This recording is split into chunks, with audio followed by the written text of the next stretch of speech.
Hello students, మీరు కనుక UPSC ఎగ్జామ్కి ప్రిపేర్ అవుతున్నట్లయితే మెయిన్స్ మీ ప్రిపరేషన్లో చాలా ఇంపార్టెంట్ రోల్ ప్లే చేస్తుంది.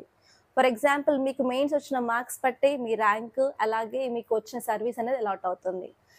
కానీ చాలామంది స్టూడెంట్స్కి ఒక క్వశ్చన్ ఎప్పుడూ ఉంటుంది.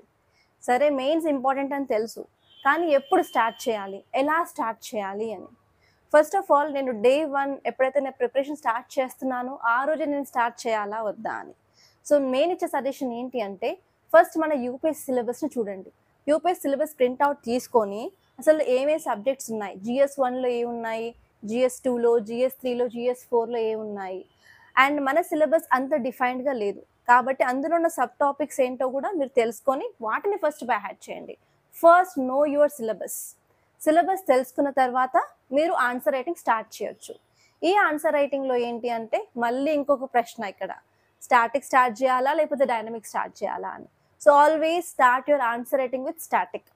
సో స్టాటిక్ సబ్జెక్ట్స్ ఏంటి మేడం అని అంటే, మనకి హిస్టరీ ఉంటుంది, జాగ్రఫీ ఉంటుంది అండ్ సొసైటీ ఉంటుంది. ఇవి మన GS 1లో పార్ట్. సో ఫస్ట్ వీటితో స్టార్ట్ చేయండి. అండ్ ఎప్పుడైనా సరే మనం ఆన్సర్ రాస్తున్నప్పుడు మన బాడీలో మల్టీ డైమెన్షన్ కనిపిస్తూ ఉండాలి. ఇది ఆన్సర్లోనే కాదు, ఈవెన్ ఎస్ఏలో కూడా. సో అలా మల్టీ డైమెన్షన్ రాయాలి అంటే ఫస్ట్ నీకు సిలబస్ తెలిసి ఉండాలి. సిలబస్ తెలుసుకోకుండా ఆన్సర్ రైటింగ్ అసలు స్టార్ట్ చేయొద్దు. అండ్ ఈవెన్ స్టాటిక్ది కూడా ఎలా స్టార్ట్ చేయాలి అంటే, ఫర్ ఎగ్జాంపుల్ మీరు సెల్ఫ్ ప్రిపేర్ అవుతున్నారు అనుకోండి, NCERT చదవండి.